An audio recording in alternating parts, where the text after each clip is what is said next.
হরি বল জগায় মাধায় দুই চৈতন্য কৃপায় পরম ধার্মিক রূপে বৈশেন দিয়ায়। কলিযুগ পাবন অবতার প্রেম পুরুষোত্তম ভগবান শ্রীকৃষ্ণ চৈতন্য মহাপ্রভুর কৃপাভাজন কৃষ্ণদ্বৈপায়ন বেদব্যাস অবতার পরম পূজ্যপাদ শ্রীমৎ বৃন্দাবন দাস ঠাকুর তার শ্রী শ্রী চৈতন্য ভাগবত গ্রন্থেতে মধ্যখণ্ডে পঞ্চদশ অধ্যায়ে জগায় মাধায় প্রেম প্রাপ্তির পরে যেহেতু মাধায় প্রত্যক্ষভাবে শ্রীমন নিত্যানন্দ প্রভুর শিরে সেই ভাঙ্গা কলসির কানা নিক্ষেপ করে রক্তপাত ঘটিয়েছিলেন, এইবার যখন শ্রীমন নিত্যানন্দ মহাপ্রভুর অশেষ কৃপায় তারা প্রেম প্রাপ্ত হলেন, তখন নিজকৃত এই ভয়ঙ্কর দুষ্কর্মের জন্য অনুশোচনার প্রখর অগ্নিতে নিরন্তর প্রতপ্ত হৃদয় হাহাকার। সেই সময় এই মাধায় শ্রীমন নিত্যানন্দ প্রভুকে স্তুতি করেছিলেন। সেই প্রসঙ্গে আজকে আমরা আজ কাল এবং পরশু 3 দিন ধারাবাহিক শ্রবণ কীর্তন করব। এই স্তুতির মধ্যে শ্রীমন মহাপ্রভুর বাঞ্ছা পূরণকারী সত্তা নিত্যানন্দ প্রভুর করুণা, তার রূপ মাধুর্য এবং তার যে সুগম্ভীর দুর্গম তত্ত্ব বিশেষভাবে এখানে আলোচিত হয়েছে। নিত্যানন্দ আমাদের শ্রী চৈতন্য মহাপ্রভু কর্তৃক ঘোষিত জীবের যে পঞ্চম পুরুষার্থ কৃষ্ণ প্রেমে একমাত্র প্রয়োজন।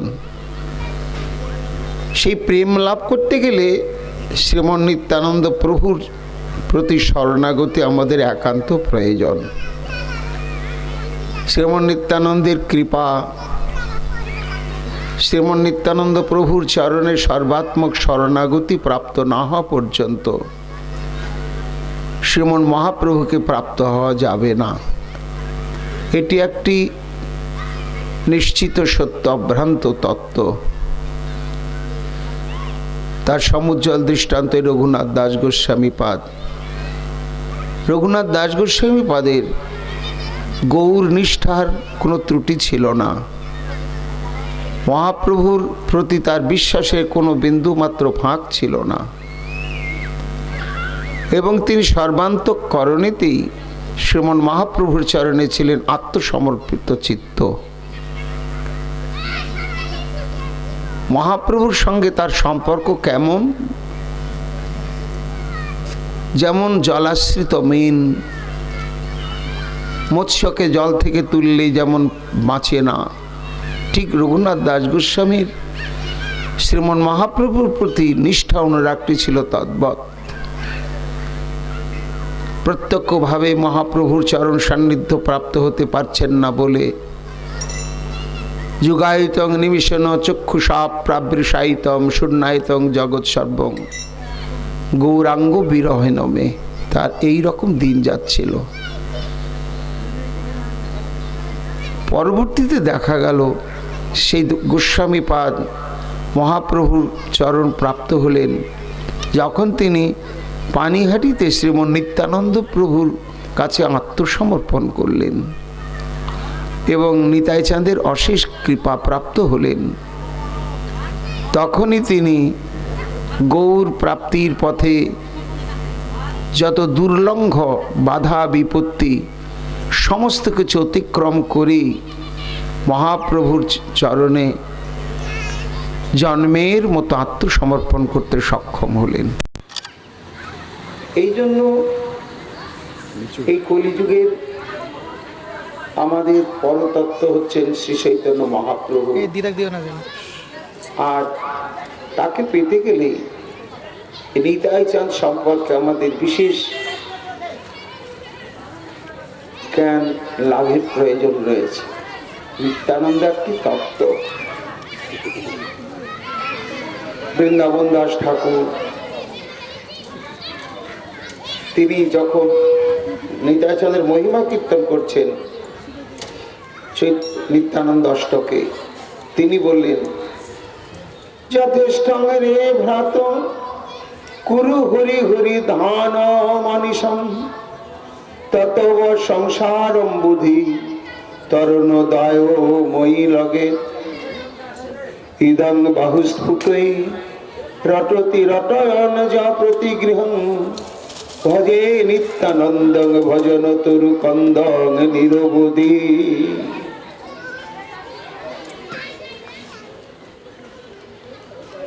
বিশ্ব মানবের উদ্দেশ্যে দুটি বাহু উত্তোলন করে বৃন্দাবন দাস ঠাকুর বলছেন,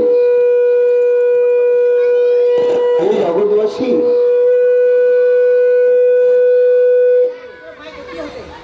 হে ভ্রাতৃবৃন্দ, কুরু হরি হরি ধান আমিষাম, তোমরা দিবানিশি শ্রী চৈতন্য মহাপ্রভু কর্তৃক নির্দেশিত প্রবর্তিত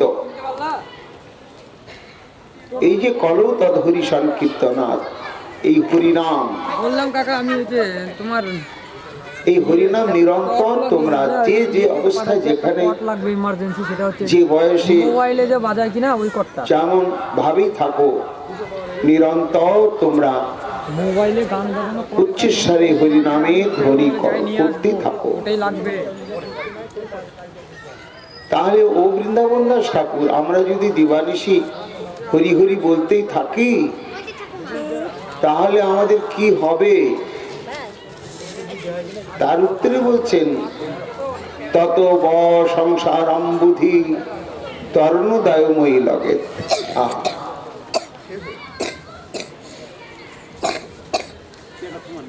বলছেন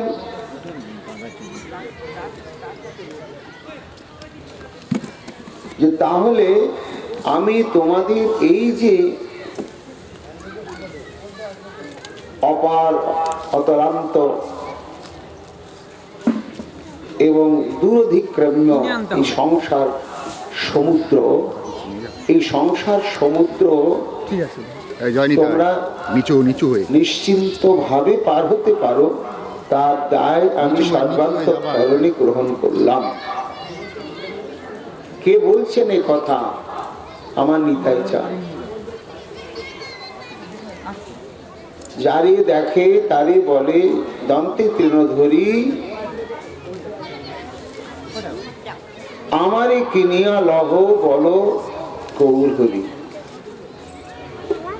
তুমি যদি নিরন্তর হরি বলতে থাকো, তা যে কোনো কর্মেই তুমি থাকো, পাপেই থাকো, পুণ্যেই থাকো, যেমন অবস্থায় থাকো, নিরন্তর যদি তুমি হরিনাম আশ্রয় করে হরি হরি বলতেই থাকো। নিতাই চাঁদ দুটো বাহু তুলে শপথ করে তাদেরকে অভয় দিয়ে বলছেন যে আমি দায়বদ্ধ থাকলাম তোমাদেরকে ভবসমুদ্র পার করে আমার প্রাণের প্রিয়তম প্রেমের ভালোবাসার মূর্তি চৈতন্য মহাপ্রভুর চরণে আমি পৌঁছে দেব। ইদং বাহুস্ফুটৈ রটন্তি রটন যা প্রতিগৃহং। বৃন্দাবন দাস ঠাকুর বলছেন, ভাই এইভাবে যিনি প্রত্যেকটি মানুষের দরজায় গিয়ে গিয়ে প্রতি পাষণ্ডী সবার কাছে গিয়ে যিনি আত্মপ্রত্যয়ের এই দুর্লভ সংবাদটি পৌঁছে দিচ্ছেন স্বয়ং নিজে, এমন যে ভজন তরু কন্দম নিরবধি। কন্দ মানে মূল, অর্থাৎ ভক্তির মূল তত্ত্ব বা সত্তাই হচ্ছে নিতাই চাঁদ। সেই নিতাই চাঁদকে প্রাণ ভরে ভজন। নামে নিত্যানন্দ তুমি, রূপে নিত্যানন্দ, এই তুমি নিত্যানন্দ, রাম মূর্তিমন্ত। নিতাই চাঁদ সম্পর্কে মহাপ্রভু বলছেন তুমি নামে নিত্যানন্দ। ছোট্ট কথা, নামে নিত্যানন্দ তত্ত্বের মানেটা কি? সাধারণ অর্থ হচ্ছে যে তোমার নামটা নিত্যানন্দ। আবার নামে নিত্যানন্দ শব্দে এই যে ভগবানের যত যত নাম, সমস্ত নামই হচ্ছে নিত্যানন্দ স্বরূপ। কেন? হরি, কৃষ্ণ, গোবিন্দ, মধুসূদন, যাই কিছু নাম করি না কেন, নাম হচ্ছে সাক্ষাৎ প্রেম স্বরূপ এবং আনন্দ স্বরূপ। আর এই আনন্দটি কেমন? অনিত্য নয়, নিত্য আনন্দ, যা একবার প্রাপ্ত হলে আর কখনো খণ্ডিত হয় না, স্খলিত হয় না। তাই নামে নিত্যানন্দ। মহাপ্রভু বলছেন তুমি ভগবান নামের মধ্যে যে সচ্চিদানন্দ স্বরূপ তত্ত্বটি রয়েছে, সেই তত্ত্বটি তুমি রূপে নিত্যানন্দ। নিতাই চাঁদের রূপটি হচ্ছে করুণা ঘন বিগ্রহ। তাকে দর্শন মাত্রেন জীবের অন্তঃকরণ থেকে সমস্ত ব্যথা, বেদনা, শোক, মোহ সব দূরে যায়। এই তুমি নিত্যানন্দ, রাম মূর্তিমন্ত। মহাপ্রভু বলছেন যে সামগ্রিকভাবে তোমার নাম, রূপ, গুণ সবই নিত্য আনন্দ স্বরূপ। তো সেই নিত্যানন্দের কি মহিমা, সেটি প্রকাশিত হচ্ছে মাধাইয়ের বদনে। কিভাবে হচ্ছে সেটি বৃন্দাবন দাস ঠাকুর বর্ণনা করছে। জগায় মাধায় দুই চৈতন্য কৃপায়, পরম ধার্মিক রূপে বৈশে মৌদিয়ায়। জগায় মাধায় উদ্ধার হয়ে গিয়েছে, তারা প্রেম প্রাপ্ত হয়েছে এবং তাদের জীবিকা নির্বাহের দায়িত্ব শ্রী চৈতন্য মহাপ্রভু গ্রহণ করেছে। যে তোমাদের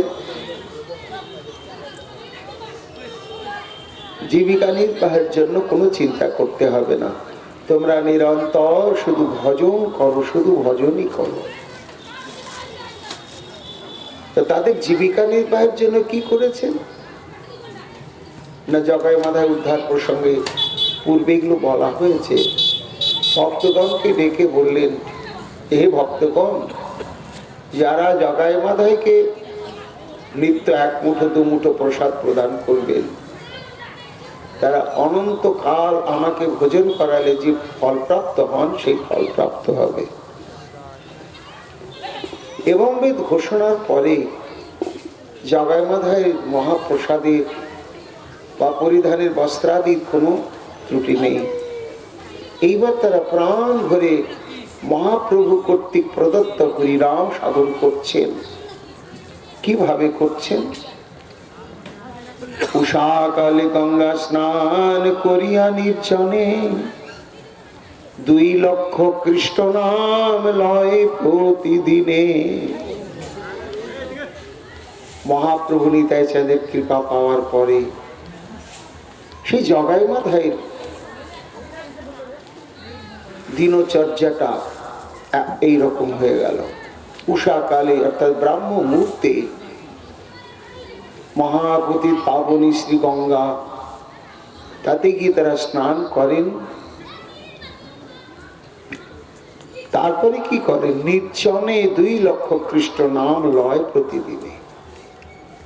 নির্জনে মানে জনসঙ্গ থেকে নিজেদের একান্তে সরিয়ে নিয়ে। কেননা যখন হরিনাম আমরা সাধন বা মানুষ জপ করব, তখন নির্জনই কর্তব্য। তাতে মনের একাগ্রতা খুব গভীর হয়। আর যখন সংকীর্তন করা হবে, তখন বহু জন মিলিত্বা উচ্চুর্ভাসুত কীর্তনম সংকীর্তনম উচ্চতে, তখন বহু বহু ভক্ত মিলে সেটি করা হবে। এরা তাই নির্জনে একাশনে বসে কারোর সঙ্গে দেখা না করে, কথা না বলে, দু ভাই প্রত্যেক দিন 2 লক্ষ হরিনাম সংখ্যা পূরণ করেন। করতে করতেই তাদের প্রায় সারা দিনমান চলে যায়। তারপরে যখন তাদের জপ সাধন শেষ হয়ে যায়, তখন ওই হরিনাম জপের মধ্যে থাকলে নামের একটা আস্বাদন আছে, আনন্দ আছে। সে আস্বাদন আনন্দে তারা নিজেদের ভুলে ভুলে থাকেন। কিন্তু যখনই সংকল্পিত নাম জপ শেষ হয়ে যায়, তখনই মনে পড়ে যায় তাদের জীবনের অতীত অবস্থার কথা, যে তারা কত নিকৃষ্ট পাপ করেছে। সর্বোপরি তারা নিতাই চাঁদকে আঘাত করেছে, এই কথাটা তারা ভুলতে পারে না। তাই নাম সাধনের সংকল্প শেষ হয়ে গেলেই তখন তাদের অবস্থাটি কেমন? আপনার অধিকার করো এই অনুক্ষণ, নিরবধি কৃষ্ণ বলি করো এই ক্রন্দন।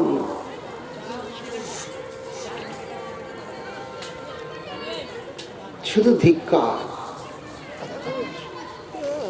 যে আমাদের আর কোনো গতি নেই, এইভাবে তারা নিরন্তর কাঁদে। তা 2 ভাইয়ের মধ্যে সব থেকে ব্যথাটা কার? বৃন্দাবন দাস ঠাকুর বলছেন, বিশেষে মাধায় নিত্যানন্দের লঙ্ঘিয়া, পুনঃ পুনঃ কাঁদে বিপ্র তাহা সংবরিয়া।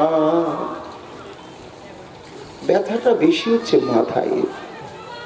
কেন? মাধাই তো সরাসরি সে মাটির কলসিটা তুলে ছুঁড়ে মারলেন নিতাই চাঁদের মস্তক লক্ষ্য করে। নিতাই চাঁদের প্রশস্ত ললাটটি আঘাতপ্রাপ্ত হয়ে রক্তপাত হয়ে গেল। এই নিজের হাত দিয়ে মাথায় করেছে তো। এই জন্য জগন্নাথ বা জগায়ের চাইতে মাধায়ের অনুশোচনাটা খুব গভীর।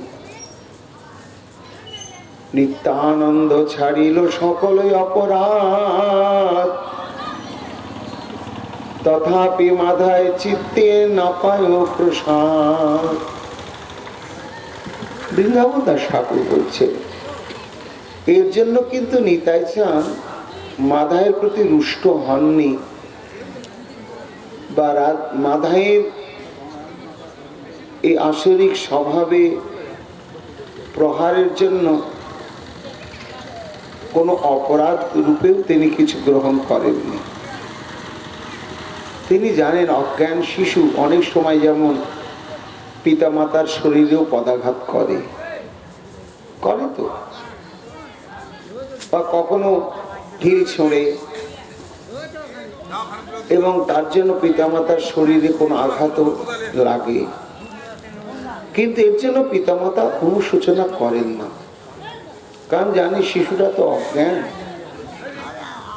অজ্ঞান শিশুর আচরণ নিয়ে যেমন পিতামাতার অন্তঃকরণে কোনো অনুশোচনাদি হয় না, ক্রোধ হয় না, ঠিক নিতাই চাঁদের ক্ষেত্রেও তাই। মাধায়ের এহেন আচরণ নিয়ে নিতাই চাঁদ কিচ্ছুই ভাবেননি। তিনি জানেন মাধায়ের যদি তত্ত্বজ্ঞান থাকতো তাহলে কি এইভাবে করতে পারত? ওর তত্ত্বজ্ঞান নেই বলেই অজ্ঞান শিশুর ন্যায় এরকম আচরণ করে ফেলেছে।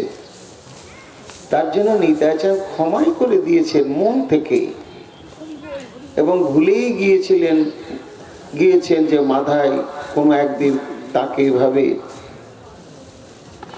আঘাত করে রক্তপাত ঘটিয়েছিল। এটি কিন্তু মাথায় বুঝতে পেরেছে, কিন্তু পারলেও মন থেকে সেটা মেনে নিতে পারছে না। নিত্যানন্দ ছাড়িল সকল অপরাধ, তথাপি মাধায় চিত্তে না পায় প্রসাদ। কি তার অন্তর করো, কুমড়ে কুমড়ে কাঁদছি, ছি কি করলাম আমি। নিত্যানন্দের অঙ্গে মই কইল রক্তপাত, এত বলি নিরন্তর করে আত্মঘাত। ওই দৃশ্যটা মনে পড়ছে, চোখের সামনে ছলছল করে ভাসছে। ওই তো মাটির কলসিটা ছুঁড়ে মারলাম, নিতাইচাঁদের ললাটে লেগে ছলছল করে রক্ত পড়ছে, আর নিতাইচাঁদ কি করুণার দৃষ্টি নিয়ে আমার দিকে তাকিয়ে আজানো লম্বিত বাহু প্রসাদ করে বলছে, মাথায় একবার বুকে আয়, একবার বুকে আয়। এই দৃশ্যটা মাথায় ভুলতেই পারছে না। সারা রাত্রি নিদ্রা কম হয় না, নিজেই শরীর আঘাত করে। যে অঙ্গে চৈতন্য চন্দ্র করেন বিহার, হেন অঙ্গে মই পাপি করিল প্রহার। তার হাহাকার বুঝতে পেরেছে নিতাই তত্ত্ব কি। অভিন্ন চৈতন্য তনু ঠাকুর অবধূত, নিত্যানন্দ রাম গন্ধ রোহিণী কসু। আমার লোচন দাস ঠাকুর বললেন, কাজেই নিতাইচাঁদ এবং মহাপ্রভু অভিন্ন তত্ত্ব। শুধু তাই নয়, যে অঙ্গে চৈতন্য চন্দ্র করেন বিহার, যেমন ব্রজলীলাতে লীলা পুরুষোত্তম শ্রীকৃষ্ণ, তিনি যেমন বহিরঙ্গীয় লীলাতে সর্বত্র বৃন্দাবনের সর্বত্রই লীলা সাধন করে চলেছেন, বিহার করে চলেছেন। আবার কিন্তু নিরন্তর তিনি সর্বক্ষণ শ্রীমতী রাধারানীর অঙ্গে প্রত্যঙ্গে বিহার করে চলেছেন। নিরন্তর কাম ক্রিয়া যাহার চরিত। নিরন্তর শব্দে হচ্ছে দিন রাত সর্বক্ষণ শ্রীমতী রাধারানীর অঙ্গে প্রত্যঙ্গে অন্তঃকরণে সর্বাত্মায় শ্রী গোবিন্দ যেমন নিরন্তর বিহার করেন, ঠিক তেমনি ব্রজলীলা নবদ্বীপ লীলাতে শ্রীমন মহাপ্রভু শ্রীমন নিত্যানন্দের অঙ্গে প্রত্যঙ্গে প্রত্যেকটি শোণিত কণিকায় মর্মের হৃদয়ে তার আত্মায় বিহার করে চলেছে। এটা বুঝতে পেরেছে এতক্ষণে মাথায়। তাই সারা রাত্রি হানিতায় বলে কাঁদে আর বলে, হানিতা তোমার সেই অঙ্গটি হচ্ছে গৌরাঙ্গ বিলাসের তনু, সেই তনুতে আমি আঘাত করলাম। যে অঙ্গে চৈতন্য চন্দ্র করেন বিহার, হেন অঙ্গে মুই পাপি করিনু প্রহার। মহাপ্রভু নিজেই বলছে, রাঘব পণ্ডিতকে চুপ করে ডেকে, একটু নিরালা এসো, সর্বসমক্ষে জানাবো না, তোমাকে গোপনেই জানাচ্ছি। শোনহ রাঘব মুই নিজ গোপ্য কই, আমার দ্বিতীয় নাই নিত্যানন্দ বই। তোমার একটা গোপন সংবাদ আমি জানাই রাঘব পণ্ডিত, ওই যে নিতাই দেখছো ওটা আমি, এটাও আমি ওটাও আমি, দুটোকে যেন ভেদ ভেবো না। বিশেষ উদ্দেশ্য সাধনের জন্য আমরা দুই স্বরূপ এসেছি, কিন্তু আসলে তত্ত্ব এক। এই তত্ত্বটি নিতাইচাঁদের এবং মহাপ্রভুর কৃপাতে অশেষ বিশেষ ভাবে মাথায় অনুভব করেছে। তাই মূর্ছাগত হই ইহা সইয়া মাধায়, অহর্নিশ কাঁদে, আর কিছু চিন্তা নাই। কাঁদতে কাঁদতে কাঁদতে কাঁদতে অজ্ঞান হয়ে যায়। তখন জগাই বুকে তুলে নেয়, সান্ত্বনা দেবার চেষ্টা করে, চেতন ফিরিয়ে আনবার জন্য চেষ্টা করে। দু ভাই এইভাবে তাদের কাঁদতে কাঁদতে কাঁদতে যাচ্ছে। জগাইকে বলছে, জগাই আমি তো শান্তি পাচ্ছি না, প্রভু ক্ষমা করে দিয়েছেন, এটা আমি সর্বান্তঃকরণে অনুভব করছি, কিন্তু যদি কোনোদিন একবার আমি একলা সাক্ষাৎ নিতাইকে পেতাম, তাহলে তার চরণটা নয়ন জলে বিধৌত করতে করতে আমার প্রাণের যত বিলাপ, আমার প্রাণের যত হাহাকার পুষ্পাঞ্জলি রূপে তার চরণ আমি নিবেদন করে আমি একটু নিষ্কৃতি পেতাম। কিন্তু এমন কি ভাগ্য আমার জীবনে হবে, আমি নিতাইকে একান্তে পাবো এবং আমি প্রাণ ভরে তার চরণে আমার জীবনের যত কিছু ব্যথার পুষ্পাঞ্জলি আমি উজাড় করে নিবেদন করব।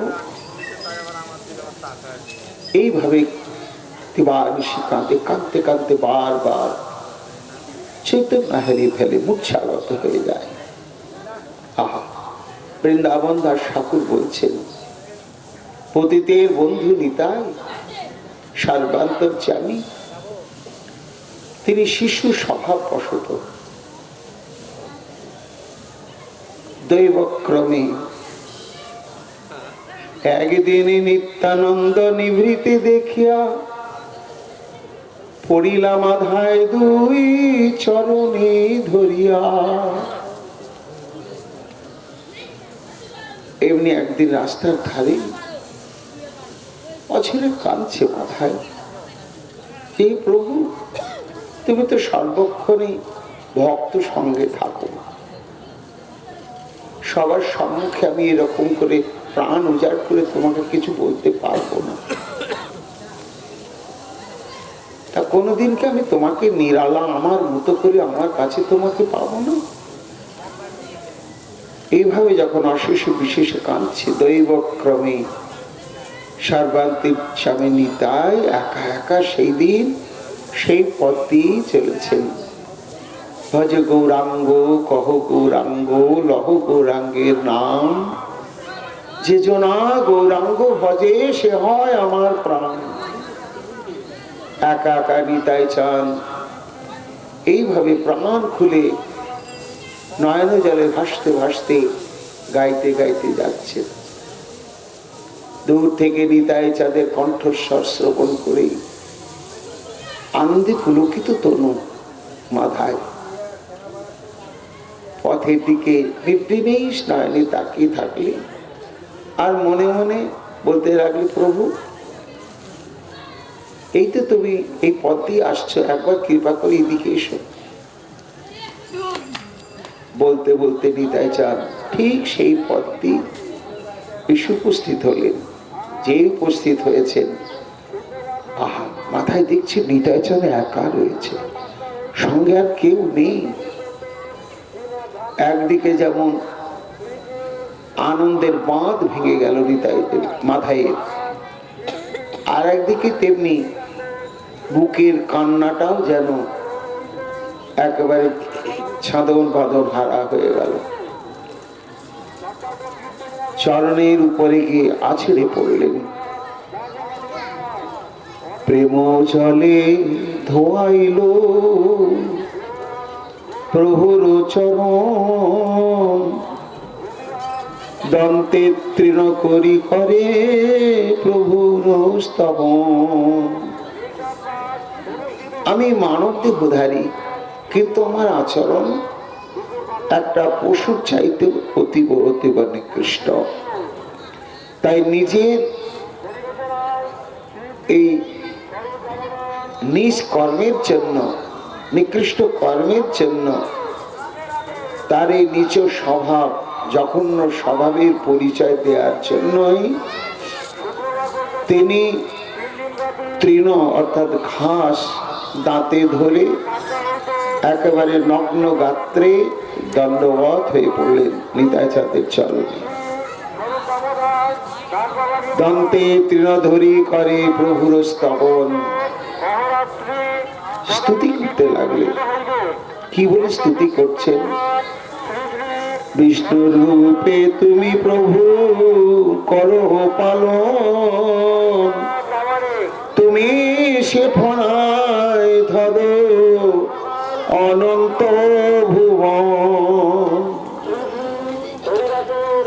এখানে নিতাই চাঁদের স্বরূপ ঐশ্বর্য বা তত্ত্ব সম্যক উপলব্ধি করতে পেরেছেন মহাভাগ্যবান মাধায়। তাই বলছেন প্রভু বিষ্ণু রূপে তুমি প্রভু করহ পালন। এই যে সৃষ্টি ক্রিয়াকে পূর্ণ করবার জন্য সেই পূর্ণ ব্রহ্ম সনাতন পরতত্ত্ব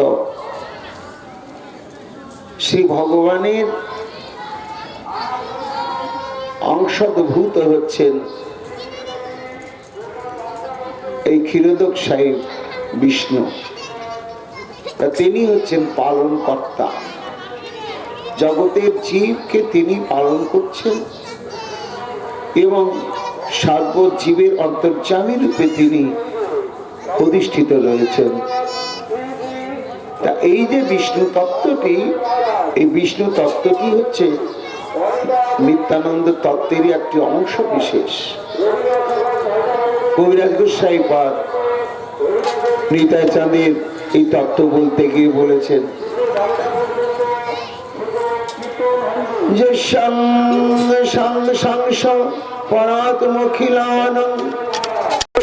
বিষ্ণুর ভাতি দুগ্ধাব্দি সাই সৌনি ভট্টাজাত কলা সো অপ্পানন্ত স্তং শ্রী নিত্যানন্দ রামং প্রপদ্যে।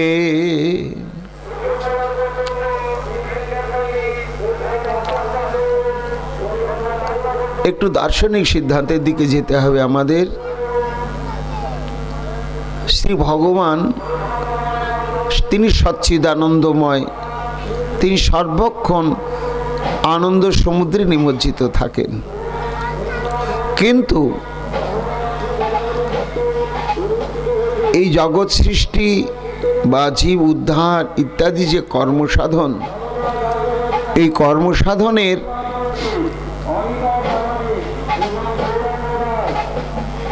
জন্য তার কতকগুলো স্বরূপ বিভাজিত হয়েছে, চারদিকে চারজন।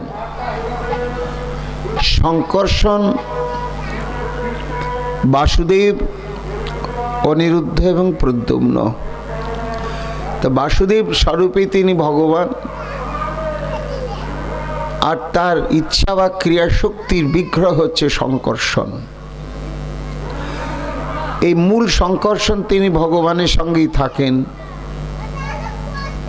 তারই থেকে প্রকাশ হলো দ্বারকার চতুর্বহ। তার অংশ হচ্ছে বৈকুণ্ঠের চতুর্বহ। আর বৈকুণ্ঠের চতুর্বহর যে শঙ্কর্ষণ, সেই শঙ্কর্ষণের অংশ হচ্ছে কারণার্ণব সাই মহাবিষ্ণু, তার অংশ হচ্ছে গর্ভোদক সাই বিষ্ণু, আর তার অংশ হচ্ছে ক্ষীরোদক সাই বিষ্ণু। এরা হচ্ছে ঠিক নিত্যানন্দের অংশের অংশের অংশের অংশের অংশ অংশ। তিনি হচ্ছেন বিষ্ণু তত্ত্ব। শেষসাই শঙ্কর্ষণ অবতার নারায়ণ, যার অংশ কলাতে গণন, কৃপা সিন্ধু ভক্তিদাতা, জগতের হিতকর্তা, সেই রাম রোহিণী নন্দন, যার লীলা লাবণ্য ধাম, আগমনী গুমে গান, যার লীলা পরম মোহন, এবে অকিঞ্চন বেশে ফিরে পহু দেশে দেশে, উদ্ধার করয়ে ত্রিভুবন। অর্থাৎ এই যে মাধাই বলছেন, বিষ্ণু রূপে তুমি প্রভু করহ পালন। সেই যিনি পালনকর্তা বিষ্ণু, তিনি হচ্ছেন নিতাই চাঁদের অংশের অংশের অংশের স্বরূপ। মানে বিষ্ণু তত্ত্বটাও হচ্ছে নিত্যানন্দ তত্ত্বেরই একটি অংশ বা প্রকাশ বিশেষ। আর একটি তার প্রকাশ কি, তুমি সে ফনায় ধরয় অনন্ত ভুবন। সহস্র বদন প্রভু বন্দ বলরাম, যাহার সহস্র মুখ কৃষ্ণ যশগান। এক স্বরূপে তিনি বিষ্ণু রূপে জগৎ পালন করছেন, আবার এই জগৎটাকে তিনি ধারণ করে রয়েছেন। এই যে 14টা ভুবন নিয়ে একটা ব্রহ্মাণ্ড, সে ব্রহ্মাণ্ডকে পাতালির নিচেতে রয়েছে অনন্তদেব। সহস্র ফনার উপরে, বিশাল ফনার উপরে একটা সর্ষের দানা রাখলে যেমন দেখায়, তেমনি এত বিভূতি নিয়ে অনন্তদেব যে তার ফনার উপরে এই ব্রহ্মাণ্ডটা অবস্থান করছেন। ঠিক দেখে মনে হচ্ছে যেন একটা ছোট্ট সর্ষে।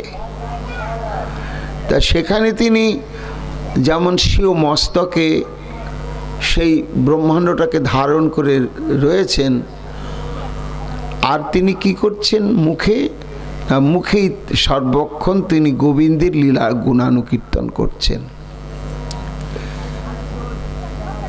এই যে কৃষ্ণ কথার পরম্পরা, একটা ঊর্ধ্বলোক থেকে আর একটা নিম্নলোক থেকে। নিম্নলোক থেকে উপর দিকে উঠেছে, অনন্তদেবের শ্রীবদন থেকে পরম্পরাক্রমে নেমে এসছে। আর ঊর্ধ্বলোক সাক্ষাৎ নারায়ণ থেকে ক্রমে ক্রমে নেমে এসছে। এই জন্য এই গোবিন্দের লীলা কথা মূল প্রচারক হচ্ছে অনন্তদেব পাতালে। তা নিতাই চাঁদকে স্তুতি করতে গিয়ে মাধাই বলছেন, তুমি সে ফনায় ধরো অনন্ত ভুবন। ভক্তির স্বরূপ প্রভু তোমার কলেবর, তোমারে চিন্তয়ে মনে পার্বতী শঙ্কর। নিতাই তাঁদের চরণ বুকে জড়িয়ে ধরে মাধাই বলছেন, হে প্রভু, আমি জেনেছি তুমি কি বটে। ভক্তির স্বরূপ প্রভু তোমার কলেবর। এই যে ভক্তি, যেটি লাহাদিনী শক্তির বৃত্তি বিশেষ, তা এই লাহাদিনী শক্তিরই একটা অংশ বা প্রকাশ শ্রী বিষ্ণু। অংশ নয়, একটা প্রকাশই হচ্ছে নিত্যানন্দ, আর একটা প্রকাশ সাক্ষাৎ শ্রীমতী রাধারানী। এই দুটি হচ্ছে অভিন্ন তত্ত্ব। এই জন্য ভক্তি মানেই প্রেম, প্রেম মানেই ভক্তি। বৃন্দাবন দাস ঠাকুর বললেন, গোপীগণের যেই প্রেম কহে ভাগবতে, জগৎ পাইবে তা একলা নিত্যানন্দ হইতে। কাজে নিত্যানন্দ যে সাক্ষাৎ ভক্তি, এর মধ্যে কোনো সন্দেহ নাই। তাই ভক্তির স্বরূপ প্রভু তোমার কলেবর। তোমার যে অঙ্গ প্রত্যঙ্গগুলো, সেগুলো হচ্ছে কি নববিধা ভক্তি দিয়েই গড়া। দেখতে মনে হয় যেন চক্ষু, কর্ণ, নাসিকা, জিহ্বা, ত্বক, বাক, পানি, পাত, পায়ু, উপস্থ। আসলে তা নেই। তোমাকে চলতে, বলতে, কথা বলতে গেলে, ইন্দ্রিয়গ্রাহ্য হতে গেলে একটা অবয়ব বিশিষ্ট হতে হবে। তাই তুমি হয়েছ। যেমন একটা ক্ষীরের পুতুল, তা পুতুলের তো অঙ্গ প্রত্যঙ্গ সবই থাকে। দেখতে তো একটা পুতুল, তার চক্ষু, কর্ণ ইত্যাদি সব কিছু অবয়ব রয়ে গেছে, কিন্তু আসল তত্ত্ব কি? তার ওই নখাগ্র থেকে শিখাগ্র হচ্ছে ক্ষীর। ক্ষীর ছাড়া কিছুই নেই। নাকের ডগাটাও ক্ষীর, চরণের অগ্রভাগটাও ক্ষীর, সবই। তাই নিত্যানন্দ তত্ত্বটাই হচ্ছে ঠিক ভক্তিরূপ অমৃতের দ্বারা গঠিত স্বরূপ। তোমারে চিন্তায় মনে পার্বতী শঙ্কর। আমরা তো দেখি যেখানে সেখানে যখন বিগ্রহরূপী মহাপ্রভু শ্রীমন মহাদেবকে আমরা দর্শন করি, তখন দেখা যায় তিনি ধ্যানস্থ হয়ে আছেন। তো মহাদেব কার ধ্যান করছেন? আর মা পার্বতী দেবী বা কার ধ্যান করেন, আরাধনা করেন, কার পুজো করেন? না, যার পুজো করেন মা পার্বতী এবং যার ধ্যানে সর্বক্ষণ নিমগ্ন থাকেন ভোলেনাথ, সেই তত্ত্বই হচ্ছে নিত্যানন্দ তত্ত্ব। কেন না, তিনি হচ্ছেন মূল সংকর্ষণ বা আদি সংকর্ষণ। এই জন্য তোমারই চিন্তায় মনে পার্বতী শঙ্কর। মা পার্বতী এবং ভোলেনাথ হি প্রভু নিতাই তোমাকেই চিন্তা করে, ধ্যান করে, আরাধনা করে। তোমারই সে ভক্তি যোগ তুমি করো দান। তোমা বই চৈতন্যের প্রিয় নাহি আন। তুমি যেমন সাক্ষাৎ ভক্তির বিগ্রহ, আবার তুমি ভক্তি দাতা। কেননা ভক্তির ভাণ্ডারটা তোমার কাছে। মহাপ্রভু কৃপা হলেই সেই ভক্তিটি তুমি তাকে প্রদান করে দাও। তাই তোমা বই চৈতন্যের প্রিয় নাহি আন। মহাপ্রভু যেমন নিত্যানন্দময়, তেমনি আমার নিতাই চাঁদ হচ্ছেন গৌরাঙ্গময়। তোমার সে প্রসাদে গরুর মহাবলী, লীলায় বহে কৃষ্ণ হই কুতূহলী। শ্রী ভগবানের অনন্ত রূপ, অনন্ত ধাম, তার অনন্ত লীলা। তা এই ভগবানের অনন্ত রূপ যখনই কোনো তিনি লীলা বিশেষ করেন, তার সেবার জন্য নানা রকম স্বরূপ থাকে। ছত্র, পাদুকা, বাহন। কোথাও যাবেন তখন তিনি বাহনকে আশ্রয় করেন। তাই ভগবান বিষ্ণু তথা শ্রীকৃষ্ণ তিনিও গরুরকে ব্যবহার করেছেন। তা গরুরের কত সৌভাগ্য! সে তো সর্বভূ। সে সর্পভক্ষণ করে, মৎস্য ভক্ষণ করে, কিন্তু তার স্কন্ধে ভগবান শ্রীকৃষ্ণ দ্বারকানাথ, বৈকুণ্ঠাধিপতি, পরম বোমাধিপতি সবাই অবস্থান করেন। তাদেরকে বহন করে নিয়ে চলেন গরুর। তাই গরুর যেমন একাধারে ভগবত তত্ত্ববেত্তা, তেমনি ভক্ত। আর এই যে ভগবানকে বহন করার যে তার ক্ষমতা, এই শক্তিটাই হচ্ছে নিত্যানন্দ শক্তি। নিত্যানন্দ শক্তির প্রকাশ না ঘটলে কেউ ভগবত সেবাই করতে পারবে না। এই ভগবত সেবা করার যে মনোবৃত্তি, সেটা যখন সক্রিয় হয় যে শক্তির অনুপ্রেরণাতে, সেই শক্তিটার নামই হচ্ছে নিত্যানন্দ। আজকে মাথায় সেটি অশেষ বিশেষ অনুভব করতে পেরেছে। তাই বলছে, প্রভু গো, গরুর মহাবলী বলে জগতে বিখ্যাত প্রখ্যাত, কিন্তু তার এই মহাবলের উৎসটা কোথায়? উৎস একমাত্র তুমি। লীলায় বহে কৃষ্ণ হয়ে কুতূহলী। তুমি সে অনন্ত মুখে কৃষ্ণ গুণ গাও। সর্বধর্ম শ্রেষ্ঠ ভক্তি তুমি সে বুঝাও। তুমি সে অনন্ত মুখে কৃষ্ণ গুণ গাও। এক মুখে শ্রী ভগবানের এত অদ্ভুত মহিমা যে এক বদনে বলে আশ মিটে না, বাঞ্ছা পূরণ হয় না। তাই অনন্ত বদন প্রকাশ করে অনন্তদেব নাম ধরে অনন্ত বদনে নিরন্তর কৃষ্ণ গুণগান করেন। এটি হচ্ছে ভক্তিরই স্বভাব। আমরা ভাগবতে দেখেছি যখন পৃথু মহারাজ শ্রী ভগবানের কাছে, ভগবান বলছেন পৃথু মহারাজকে, সন্তুষ্ট হয়েছেন পৃথু মহারাজের উপচারের দ্বারা পুজো করার জন্য। বলছে পৃথু তুমি বর প্রার্থনা করো। তখন বলছেন প্রভু কি বর চাইব? জং লব্ধা না পরং মন্যে, যাকে প্রাপ্ত হলে আর পাওয়ার কিছুই থাকে না, সেই তোমাকেই যখন আমি প্রাপ্ত হয়েছি তখন আমি কি পাবার জন্য আর বলো তোমার কাছে বর চাইব? তবে বুঝেছি যে আমি একটু বর চাইলে তোমার সুখ হবে, এটা আমি অনুভব করছি। আমি যে বর চাইলে তোমার সুখ হবে এটা অনুভব করেই আমি তোমার কাছে আমার প্রয়োজন না থাকলেও চাইছি।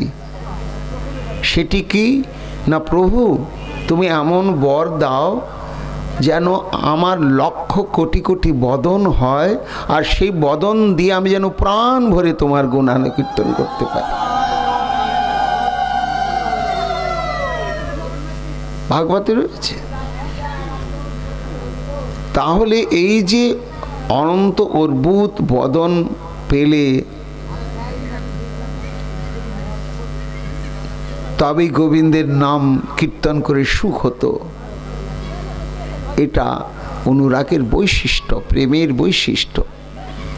শ্রীমতী রাধারানীও বলছেন তুণ্ডে তাণ্ডবে নিরতিম তুণ্ডাবলী লব্ধয়ে কর্ণক্রোড় করম্বিনী ঘটয়তে কর্ণার বুধেভ্য স্পৃহাম। সখীরে মুখে লইতে কৃষ্ণ নাম নাচে তুণ্ড বিরাম। অনেক তুণ্ডেরও বাঞ্ছা হয়। কি অদ্ভুত! এই জন্য এই যে ভক্তের অন্তঃকরণে যে তীব্র বাসনা, যে যদি হয় লক্ষ বদন তবে আমি প্রাণ ভরে তার গুণানুকীর্তন করে একটু কথঞ্চিত প্রাণে আশ মিটাতে পারি, এই যে বাসনা, সে বাসনার সার্থকতা একমাত্র অনন্ত দেবের মধ্য দিয়েই। তাই অনন্ত কোটি ব্রহ্মাণ্ডের অনন্ত কোটি ভক্তের অন্তঃকরণে অনন্ত অনন্ত বদন প্রাপ্ত হয়ে ভগবানের গুণানুকীর্তনের জন্য যে অতৃপ্ত বাসনা, সেই বাসনা পূরণের জন্যই যেন ভক্ত স্বরূপে সাক্ষাৎ অনন্ত দেব অনন্তটি